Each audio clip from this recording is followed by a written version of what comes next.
This is my after-action report on the Ryefield Tiger with interior. This will be a supplement to my review for Armorama.com. Overall, I'm very impressed with this kit. I'm going to break it into subcategories, one being sort of like the overall detail and fit, as well as the accuracy of the kit. So let's get looking at the kit itself. Looking at the turret first, you can see that I've replaced the smoke launchers with Dragon, the brackets as well as the whole assembly.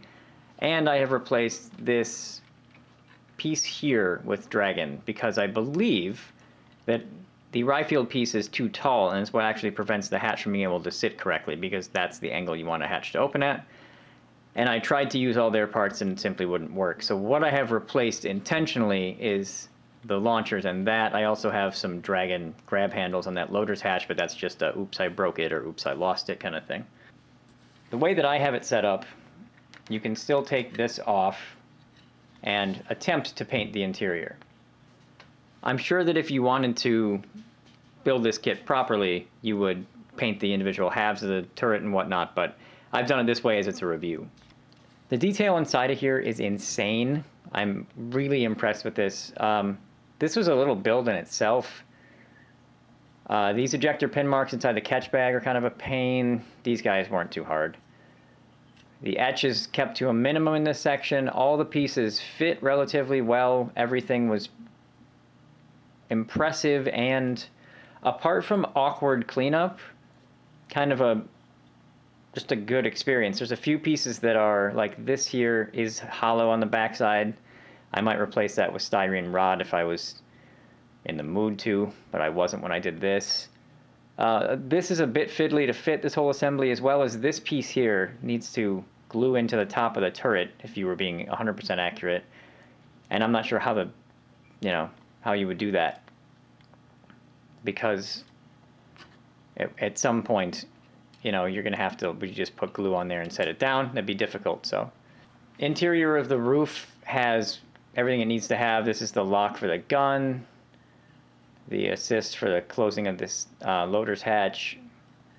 This is the shield for the commander. Not a lot going on here, but everything that you need to have going on there.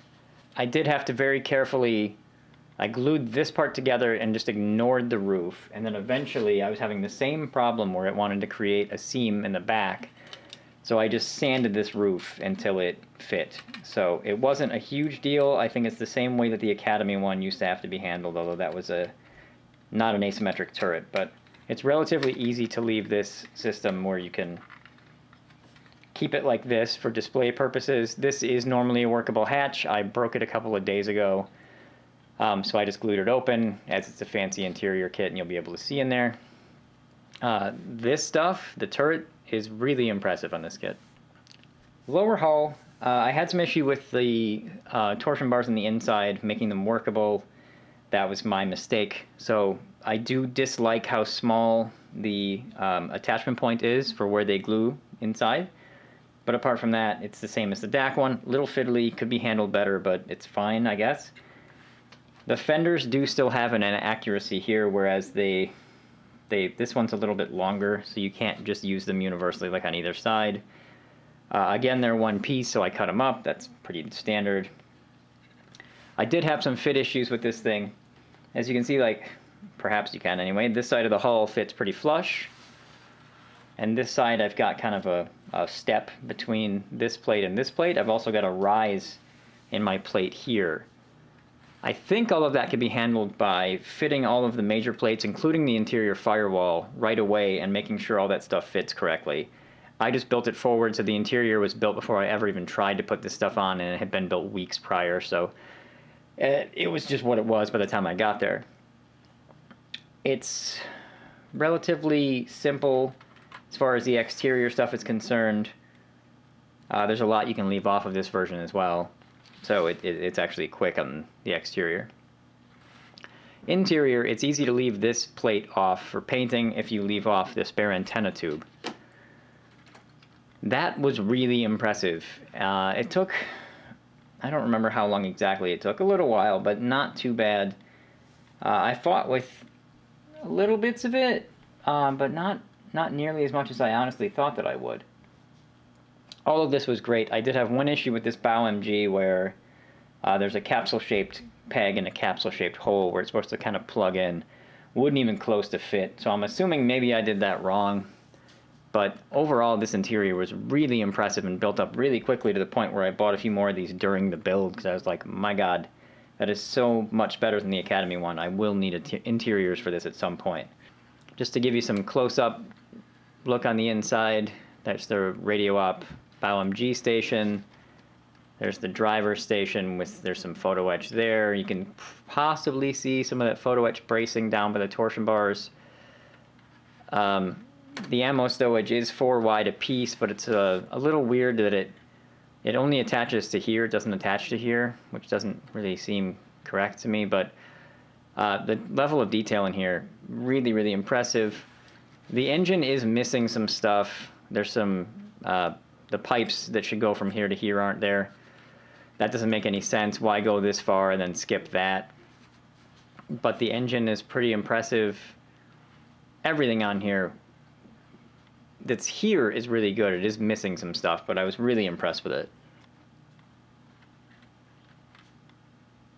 Yeah, that's just, it's really close to being complete. You need to add some wiring and stuff as well as those pipes in the radiators, but pretty impressive. Upper deck assembly though, I replaced the conduit with brass wire as the plastic one they gave broke. These are workable, but this hammer gets in the way, so you'd want to alter that slightly. I left it because, whatever. I'll leave this one open, but this one shuts, and the workable part actually does work quite well. The conduit was really annoying. I don't know why they don't just give you metal. The copper cables are nice. Looks like I might have one popping up a little here. But that's a very nice addition. I don't like the way that they have you, the fivals, as they just give you these sort of goofy molded ones and they have you cut this off, whereas Dragon has this in a many piece assembly. These guys don't, so they're just having you you know, chopping up bits to make it look like it should. I never like that. As to marking options in the kit, I'll get a little rivet countering on you here. So if you look at this thing here and you get in on the top deck, you will see that the configuration of the tow cables, you have this outside one very forward and the inside one less so. Photographic evidence of that company, so it'd be, well, 3rd Platoon 503, at that time, only 2 Tigers have that tow cable configuration. It's Tiger 311 and 314. So I know it's going to seem a little bit silly, but I'll point this out. Depending upon when a Tiger was made, they have that tow cable configuration is the first one where the tow cables go that way around. The first one would be the initial one where these ends go in the rear. Shortly after that, you have this type of configuration, which is when the S-mine mounts were added in the factory. They had to push this outer cable back a bit, therefore changing the configuration of the tow cable. So there's where your headlight would be, there's where S-mines would be, so tow cable configuration gets changed. Here's an example of that same configuration with the lights and the S-mines fitted. You can see why they had to arrange this stuff, because the deck was getting cluttered and you couldn't have the tow cables coming all the way to the headlights. So they installed those S-mine mounts before the actual launchers were being issued. So you can kind of identify Tiger's manufacture date and sort of, you know, which one's which by the configuration of this gear, right? Where the headlights, is there S-mine gear, how are the tow cables configured, and so on. This is how Tiger experts kind of analyze these things. So back to our Ryefield, we have the earliest configuration of tow cables pre-S-mines. S-mines were added very early, like very, very early in the production, which means that if you don't have them, you are severely limiting which hull numbers you're looking at. So of the photographic record, there are 2, as I said, 311, 314. So I had to alter my kit, sort of how I was setting it up based on those Tigers. Now, it can be said that the actual configuration of this kit isn't right anyway, because the fenders, the side fenders for these don't match that Tiger either. So none of the things that they suggest to you are actually 100% accurate. Please keep in mind, though, that I also don't care that much, but I want to point it out in case people are curious. So again, I will put a link to tiger1.info's breakdown of this kit, because that's who I go to for my information, as well as books like DW to Tiger 1 and so on. So the way that I set the thing up was based on photographs of 311 crossing a ditch. So I have 8 spare tracks and kind of a strange high configuration there. And all I could tell from the photo was that it had jerry cans here, and I can't tell if there's anything here, so for the time being I just left it. Also can't tell if there were rear mud flaps on that vehicle, so for the time being I've left it as is, because this is all I can prove was there. As always though, I don't have the antenna on. There's a few little bits that I leave off for painting. So it's accurate to a point, and it's not to a point. Like really, if you want to get insane, none of the configuration is correct, but it's awfully close, and we have this 503 3rd platoon turret bin, which is really impressive. But if you want to go super rivet countery, you'd have to do a lot of modifications to this as well to make it accurate, especially for 323 or 321, the Tigers that I think are on the box. I'd have to see, it's not in front of me. So overall, it was an exhausting build, I think purely because of the complexity of the thing. There are some stuff that I wish fit a little better, clearly. But the amount of stuff that's here, if you've got any skill at all, you will be able to make into something amazing. I wanted to just get it done, so as I said, I've left some of these things that are sort of oddities. I'm just going to paint it anyway. But I will give it 9 out of 10. For the price that you can get it at, and let's say that on eBay right now it's like 60 something, maybe like 65. Retailers would be quite a bit more, obviously, but just for what's in there, your model casting clone tracks, your full interior, a few things that need to be replaced, but it is in a sort of in a different category than Dragon stuff. Dragon stuff is more accurate, it builds better, and it is my preference, but this is a whole different thing, and if they continue to make this better, it would usurp Dragon.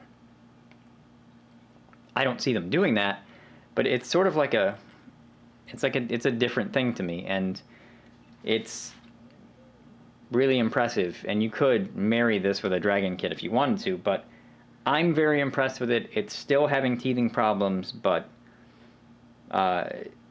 it's kind of amazing, so I really do like it. I think that their sprue gates are in dumb places. At times it can be frustrating, but there's so much potential in it that's definitely worth like the $65.